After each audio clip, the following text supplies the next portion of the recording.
Federal Drive is presented by GEHA, Government Employees Health Association, proudly providing health and dental benefits to federal employees and their families. Visit GEHA.com. Shaping environmental outcomes isn't limited to just writing legislation.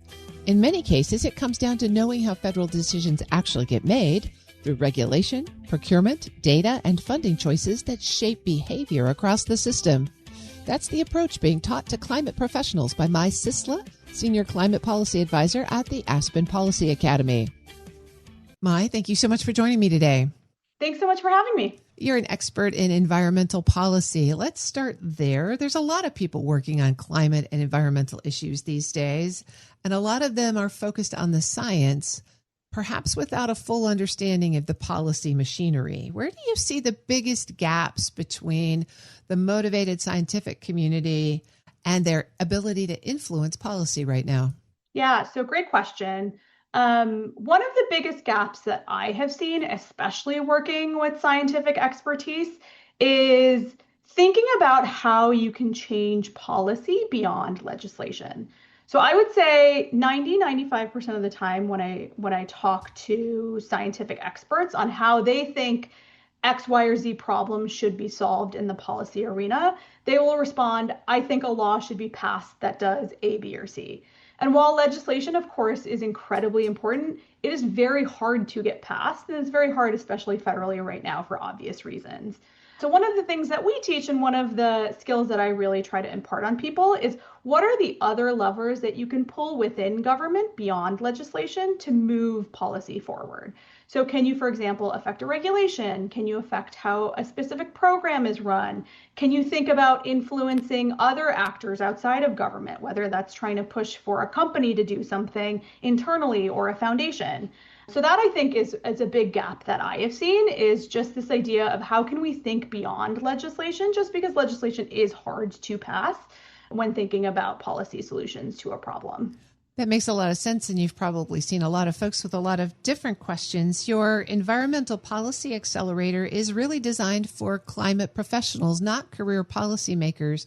So as they get into the process and you start describing all of the different kinds of levers that they might have access to, what kind of response do you typically see? Yeah, so I think folks are really surprised to learn about all of the different levers that government has to pull to move policy forward. So we also work with technologists in addition to climate scientists. And I think a lot of our technology folks start thinking about and are surprised about how government is a purchaser. They can think about, for example, procurement policy as a way of changing policy. So I think there is just a surprise of how many levers there are, again, beyond legislation, beyond regulation, that folks can pull. I think another thing that we also see, so we also train everyday folks on how to advocate for change within their local communities, in addition to scientific expertise.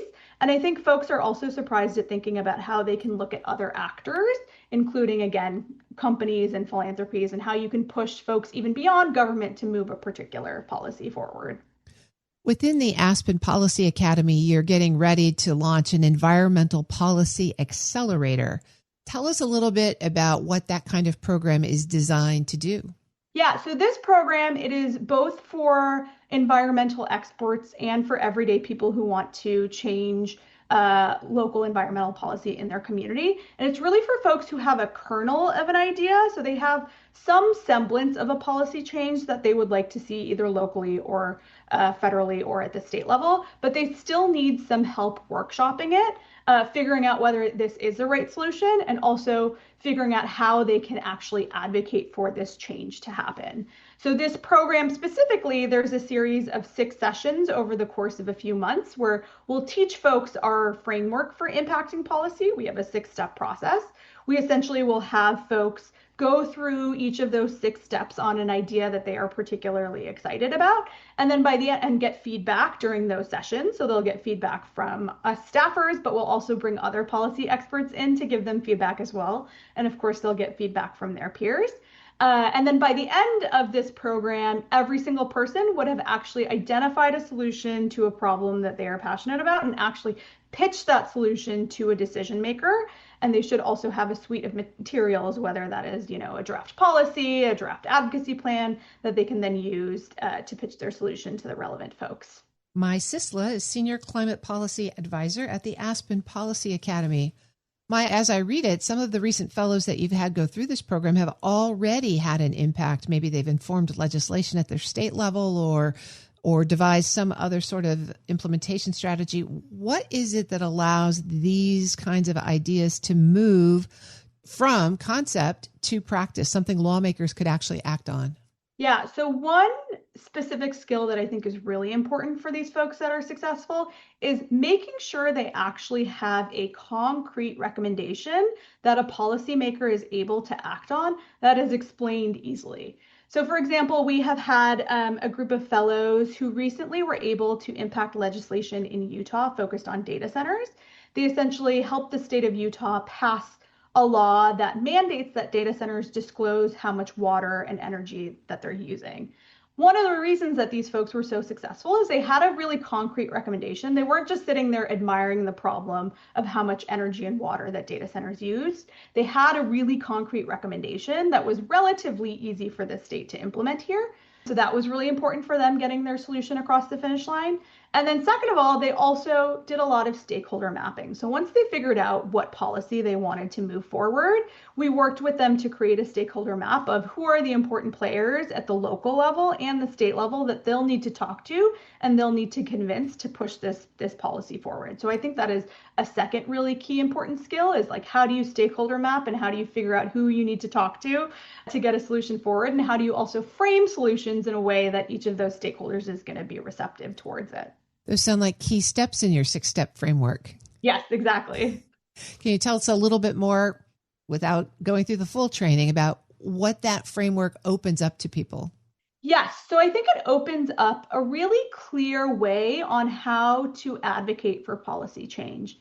I think if you talk to most folks, if you even talk to folks who have worked in policy, I think if you ask them, how do you advocate for a policy to get changed? A lot of them don't necessarily have a clear framework in mind. So I think we provide a clear framework that makes it more easily digestible for any person, whether they are a policy expert or just a regular everyday person. And how do you actually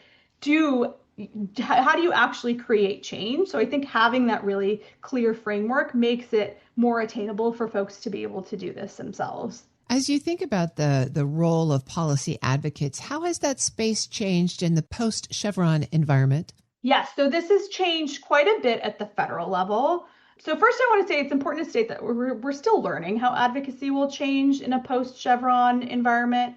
So while this core ruling that is now a couple of years old, that courts should no longer defer to agency interpretations is settled, the application itself is still in flux as lower level courts develop new methods for reviewing agency actions.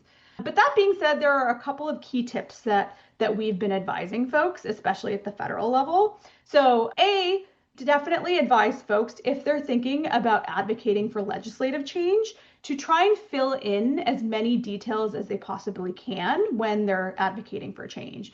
So it's going to become really important for outside advocates to think about, for example, how legislation will be implemented and make sure that detail gets included in the text of a law, since folks are going to be deferring to the text of a law more.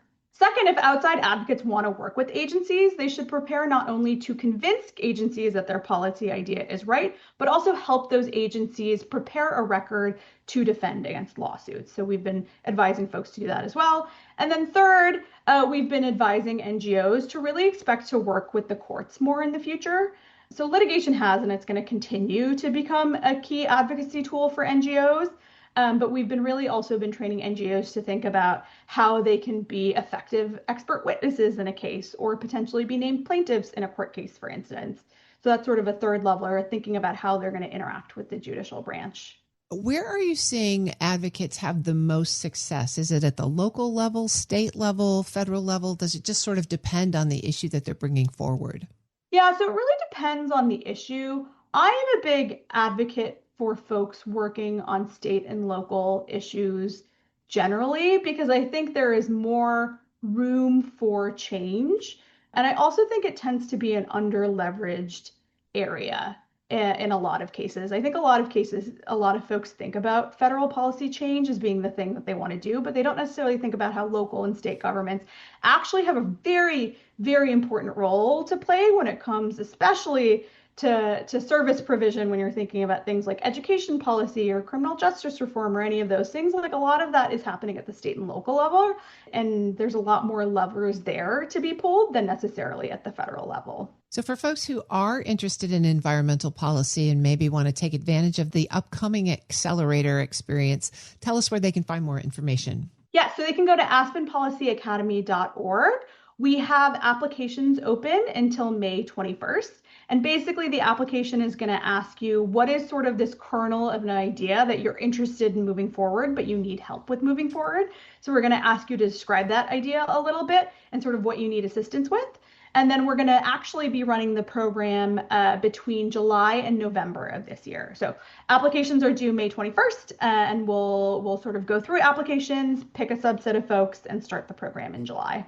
Mai Sistla is Senior Climate Policy Advisor at the Aspen Policy Academy. Mai, thanks so much for joining me, and thanks for breaking down this really challenging space for us. Of course. Thanks again, Terry, for having me. We'll post this interview at federalnewsnetwork.com/Federal Drive. Listen to the Federal Drive on your schedule. Subscribe wherever you get your podcasts.